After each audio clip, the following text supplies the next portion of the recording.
ಶ್ರೀ ಸತ್ತುಪಾಸಿಯೇ ನಮಃ. ಗುರುಗೀತ.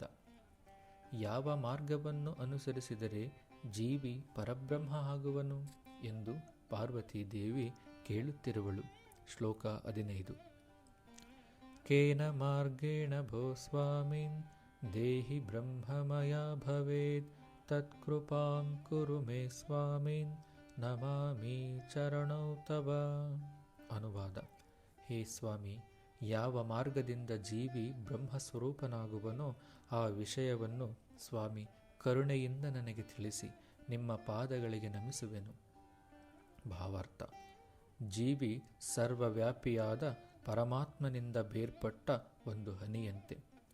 ಜೀವಿಯು ಹೃದಯ, ಮನಸ್ಸು ಮತ್ತು ಆತ್ಮದ ಮಿಶ್ರಣವನ್ನು ಪ್ರತಿನಿಧಿಸುವುದು. ಪರಬ್ರಹ್ಮ ಎನ್ನುವ ಪದವು ವ್ಯವಹಾರದ ಉದ್ದೇಶಕ್ಕಾಗಿ ವಾಸ್ತವಕ್ಕೆ ಅನ್ವಯಿಸಲಾಗಿದೆ. ಅದು ಅನಿರ್ವಚನೀಯ. ಸಕ್ಕರೆಯಿಂದ ಮಾಡಿದ ಅನೇಕ ವಿಧವಾದ ಗೊಂಬೆಗಳು ಸಕ್ಕರೆ ಎಂದು ಕರೆಯಬಹುದು, ಆದರೆ ಸಕ್ಕರೆಯನ್ನು ಗೊಂಬೆಗಳೆಂದು ಕರೆಯಲಾಗುವುದಿಲ್ಲ. ಎಲ್ಲ ಚರಾಚರ ಅಂಶಗಳಲ್ಲಿ ಶಾಶ್ವತವಾದ ಆತ್ಮ ಇರುವುದು, ಆದರೆ ಪರಬ್ರಹ್ಮದಲ್ಲಿ ತಾತ್ಕಾಲಿಕವಾದ ಯಾವ ಅಂಶವೂ ಇರುವುದಿಲ್ಲ. ಅದು ಪರಿಪೂರ್ಣ ವಾಸ್ತವ. ಜೀವಿ ಹಿಂದಿನ ಜನ್ಮಗಳಲ್ಲಿ ಮಾಡಿದ ಕರ್ಮ ಫಲಗಳ ಅನುಸಾರವಾಗಿ ದೇಹಗಳಲ್ಲಿ ಜನ್ಮ ಪಡೆಯುತ್ತದೆ. ಒಂದೇ ಮನೆಯಲ್ಲಿ ಹುಟ್ಟಿದರೂ ಕೆಲವರು ಶ್ರೀಮಂತರಾಗಿರುತ್ತಾರೆ, ಆದರೆ ಅದೇ ಕುಟುಂಬದ ಇತರೆ ಸದಸ್ಯರ ಸ್ಥಿತಿ ಹಾಗಿರುವುದಿಲ್ಲ. ಜೀವಿಯು ತಾನು ಪರಮಾತ್ಮನ ಭಾಗವೆನ್ನುವುದನ್ನು ಮರೆತು ತಾನು ಪ್ರತ್ಯೇಕ ಮತ್ತು ವೈಯಕ್ತಿಕ ಎಂಬ ಭ್ರಮೆಯಿಂದ ತಪ್ಪುಗಳನ್ನು ಮಾಡುತ್ತಿರುತ್ತಾನೆ. ಅವಿದ್ಯೆ ಮತ್ತು ಸ್ವಯಂ ಅಜ್ಞಾನವು ಜೀವಿಯನ್ನು ಸಂಸಾರ ಬಂಧನಕ್ಕೆ ಸಿಲುಕಿಸಿ ಪುಣ್ಯ ಮತ್ತು ಪಾಪ ಕರ್ಮಗಳ ಫಲವನ್ನು ಸಂಗ್ರಹಿಸಿ ಮತ್ತೆ ಜನಿಸುವಂತೆ ಮಾಡುತ್ತದೆ. ಮಮೈವಾಂಕ್ಷೋ ಜೀವಲೋಕೆ ಜೀವಭೂತಾಃ ಸನಾತನಃ ಮನಃ ಪುಷ್ಟನಿಂದ್ರಿಯಾಣಿ ಪ್ರಕೃತಿಸ್ಥಾನಿ ಕರ್ಷತಿ. ಭಗವದ್ಗೀತೆಯ ಶ್ಲೋಕ. ಈ ಭೌತಿಕ ಜಗತ್ತಿನಲ್ಲಿರುವ ಆತ್ಮಗಳು ನನ್ನ ಶಾಶ್ವತವಾದ ಭಾಗವು, ಆದರೆ ಭೌತಿಕ ಪ್ರಕೃತಿಯಿಂದ ಬಂಧಿತರಾಗಿ ಅವರ ಮನಸ್ಸು ಸೇರಿದಂತೆ ಇಂದ್ರಿಯಗಳೊಂದಿಗೆ ಹೋರಾಡುತ್ತಿದ್ದಾರೆ. ಮೋಕ್ಷವನ್ನು ಸಾಧಿಸಿದಾಗ ಜೀವಾತ್ಮನು ಪುನರ್ಜನ್ಮದಿಂದ ಮುಕ್ತನಾಗಿ ಪರಮಾತ್ಮನಲ್ಲಿ ಲೀನವಾಗುತ್ತಾನೆ. ಜೀವಿಯು ತಾನು ಪರಬ್ರಹ್ಮವೆಂದು ತಿಳಿಯಲು ಬ್ರಹ್ಮಾನುಭೂತಿಯಲ್ಲಿರುವ ಗುರುವಿನ ಮಾರ್ಗದರ್ಶನವು ಬಹಳ ಮುಖ್ಯ. ಬ್ರಹ್ಮಾನುಭೂತಿಯಲ್ಲಿರುವ ಶ್ರೀ ಗುರುವಿನ ನಿತ್ಯ ಅಚ್ಯುತ ಸ್ಥಿತಿಯನ್ನು ಶ್ರೀ ಶಂಕರಾಚಾರ್ಯರು ನಿರ್ವಾಣ ಶತಕದಲ್ಲಿ ಹೀಗೆ ವರ್ಣಿಸಿರುವರು: ನಾನು ಮನಸ್ಸು, ಬುದ್ಧಿ, ಅಹಂಕಾರ, ಸ್ಮರಣೆಯಲ್ಲ. ನಾನು ಕಿವಿ, ಚರ್ಮ, ಮೂಗು ಅಥವಾ ಕಣ್ಣುಗಳಲ್ಲ. ನಾನು ಆಕಾಶವಲ್ಲ, ಭೂಮಿಯಲ್ಲ, ಬೆಂಕಿ, ನೀರು ಅಥವಾ ಗಾಳಿಯಲ್ಲ. ನಾನು ಉಸಿರು ಅಲ್ಲ, ಪಂಚಭೂತಗಳೂ ಅಲ್ಲ.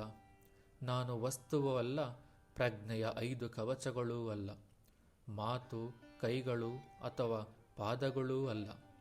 ನನ್ನಲ್ಲಿ ಇಷ್ಟ ಅಥವಾ ಇಷ್ಟವಿಲ್ಲದಿರುವುದಿಲ್ಲ, ದುರಾಸೆ ಅಥವಾ ಭ್ರಮೆ ಇಲ್ಲ.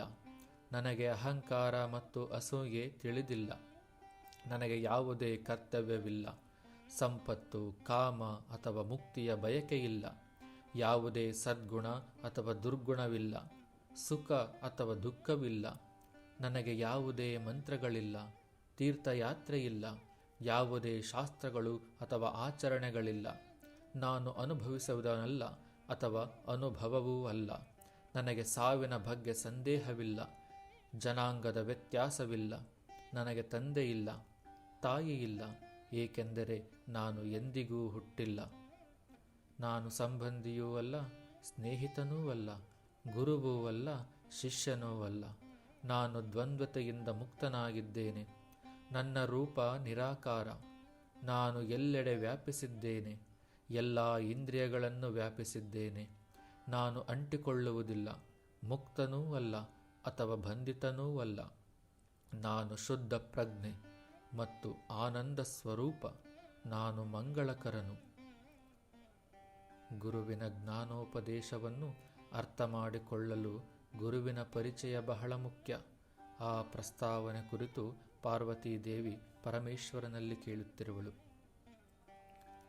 ಪರಮಹಂಸ ಸದ್ಗುರು ಶ್ರೀ ಸತ್ತುಪಾಸಿ ಉವಾಚ.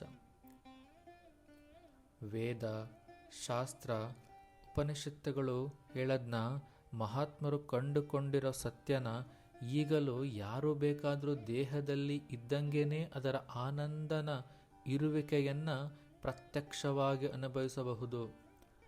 ಅದರ ಇರುವಿಕೆಯನ್ನು ಸತ್ಯ ಅಂತ ಪ್ರತಿಪಾದಿಸಬಹುದು. ಆದರೆ ಅದನ್ನ ಹೇಳಕ್ಕೆ ಬರಲ್ಲ, ನೀವು ಅನುಭವಿಸಬೇಕು. ಅದನ್ನು ಅನ್ನಂಗಿದ್ರೆ ನೀವು ಸಾಧನೆ ಮಾಡಬೇಕು. ಉದರ ಪೋಷಣೆಗೆ ಎಷ್ಟು ಗಮನ ಕೊಡಬೇಕೋ ಅಷ್ಟು ಕೊಟ್ಕೊಂಡು ಮಿಕ್ಕೆಲ್ಲ ಸಕಲ ಚೈತನ್ಯವನ್ನು ಇಂದ್ರಿಯ ನಿಗ್ರಹದ ಮೂಲಕ ಭಗವಂತನ ಕಡೆಗೋಗಕ್ಕೆ ನಿರಂತರವಾಗಿ ಸಾಧನೆ ಮಾಡಬೇಕು.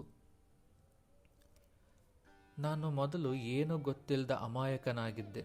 ಹನುಮಂತಜ್ಜ ಹಳ್ಳಿಗಾಡಿನಾಗೆ ಗೋಡೆ ಕಟ್ಕೊಂಡು ಕೂಲಿ ಮಾಡಿಕೊಂಡಿದ್ದ ಮನುಷ್ಯ ಅವಜ್ಜ. ನಿನಗೆ ಉಪದೇಶ ಕೊಡಬೇಕಪ್ಪ ಅಂದಾಗ ನಾನು, ಗುರು ಅಂದ್ರೇನು, ಉಪದೇಶ ಅಂದ್ರೇನಜ್ಜ ಅಂತ ಕೇಳ್ತಿದ್ದೆ. ನನ್ನಷ್ಟಕ್ಕೆ ನಾನು ಚೆನ್ನಾಗಿದ್ದೆ. ಯಾವುದರ ಬಗ್ಗೆನೂ ನನಗೆ ಮೋಹನೇ ಇರಲಿಲ್ಲ. ಆಸೆ ಆಕಾಂಕ್ಷೆಗಳಿಲ್ಲ. ಅದು ಬೇಕು ಇದು ಬೇಕು ಅನ್ನೋದೂ ಇಲ್ಲ.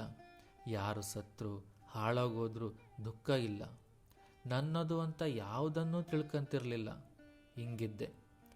ಹಾಗೆ ಇದ್ದಿದ್ರೆ ಭಾಳ ಚೆನ್ನಾಗಿತ್ತು. ಇದೆಲ್ಲ ಆಗ್ತಾನೇ ಇರಲಿಲ್ಲ.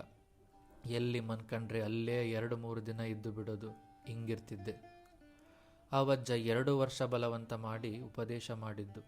ಆವಾಗಲೇ ಒಂದು ಅರಿವು, ಜ್ಞಾನ ಎಲ್ಲ ಬಂದಿದ್ದು. ಉಪದೇಶ ಕೊಟ್ಟ ಮೇಲೇ ಒಂಥರ ಮೋಹಗಳು ಉಟ್ಕೊಂಡು ಬಿಟ್ವು. ಹಿಂಗಾದರೆ ಇವರು ನೊಂದ್ಕೊತಾರೇನೋ, ಅವರನ್ನು ಬಿಟ್ಟೋದ್ರೆ ಅವರು ದುಃಖ ಪಡ್ತಾರೇನೋ, ಏನೋ ಇಂಥವೆಲ್ಲ ಶುರುವಾದವು. ಉಪದೇಶ ಕೊಡ್ತಿದ್ದಂಗೆ ಜಾಡ್ಯ, ನಿದ್ದೆ ಎಲ್ಲ ನಿಶ್ಚಳವಾಗೋಯ್ತು. ಜ್ಞಾನವಾಗಿ ಹೋಯಿತು. ಸುತ್ತಕೊಂಡು ಮನ್ಕೊಂಡಿದ್ದು ವಿಶ್ವವ್ಯಾಪಿ ಆಗೋಯ್ತು. ಪ್ರಜ್ಞೆ ಮೂಡಿತು. ಯಾವ್ಯಾವುದು ಗೊತ್ತಿರಲಿಲ್ಲೋ ಅದೆಲ್ಲ ತಿಳ್ಕೊಂಡು ಬಿಡ್ತು ಉಪದೇಶ ಕೊಟ್ಟ ಮೇಲೆ. ಎಲ್ಲಿಂದ ಬಂತು ಮತ್ತೆ ಆ ಜ್ಞಾನ? ಅದೇನು ಉಪದೇಶ ಕೊಟ್ಟು ಎಷ್ಟೋ ವರ್ಷಕ್ಕೆ ಬಂದಿದ್ದಲ್ಲ. ತಲೆ ಮೇಲಿಟ್ಟ ಕೈನ ಅವಜ್ಜ ಕೆಳಗೆ ತಗೊಳೋದ್ರೊಳಗೆ ಬಂದಿದ್ದು.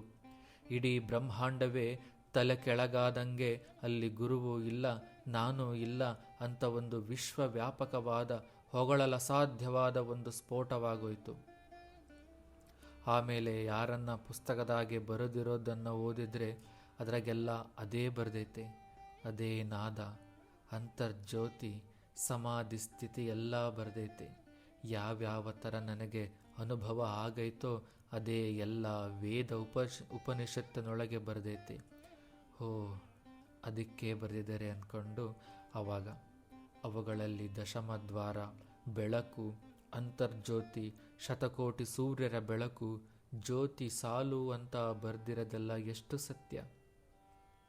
ಅವನ್ನೆಲ್ಲ ಕೇಳಿದಾಗ ಯಾರೋ ಇದನ್ನೆಲ್ಲ ಕಂಡು ಹಿಡಿದೇ ಬರೆದಿರೋದು ಅಂತ ಗೊತ್ತಾಗುತ್ತು. ಅನುಭವ ಆದವನಿಗೆ ಶಾಸ್ತ್ರವೇ ಕನ್ನಡಿ ಆಯಿತು. ಅದೇ ಆಧಾರ. ಅವನು ಯಾರನ್ನೂ ಕೇಳೋಕ್ಕೋಗಲ್ಲ. ಆದರೆ ಯಾರಾದರೂ ಶಾಸ್ತ್ರಗಳಲ್ಲಿ ಅದನ್ನೇ ಓದಿದಾಗ ಅವನ ಮನಸ್ಸು ಅರಳಿಬಿಡುತ್ತೆ. ಅದೇ ಜ್ಞಾನ. ಅನುಭವನೇ ವೇದಗಳು, ಭಗವದ್ಗೀತೆಯಲ್ಲೂ ಇರುತ್ತೆ. ಮೊದಲು ಓದ್ಕೊಂಡು ಆಮೇಲೆ ಪಡ್ಕೊಂಡಿರೋರು ಇರಬಹುದು. ಆದರೆ ನಮಗೆ ಮೊದಲು ಅನುಭವ ಆಗಿದ್ದು. ಆ ಅನುಭವನ ವೇದಗಳು ಎಷ್ಟು ಬರೆದ್ರೂ ಕಡಿಮೆನೆ. ಮೊದಲೇ ಆ ಮಟ್ಟದಲ್ಲಿ ಇರ್ತಕ್ಕಂಥವನಿಗೆ ಗುರು ತನ್ನ ಹಸ್ತವನ್ನು ಇಟ್ಟ ತಕ್ಷಣವೇ ಕ್ಷಣಾರ್ಧದಲ್ಲಿ ಪ್ರಜ್ವಲಿಸಿಬಿಡುತ್ತೆ. ಹೃದಯ ಪರಿಪಕ್ವವಾಗಿರಬೇಕು. ಅಂಥ ಸಮಯದಲ್ಲಿ ಗುರು ಏನಾದರೂ ಹೇಳ್ದ, ಆಶೀರ್ವಾದ ಮಾಡ್ದ ಅಂದರೆ ತಡನೇ ಇಲ್ಲ. ಜ್ಞಾನನಿಧಿ, ಪುಟ 18.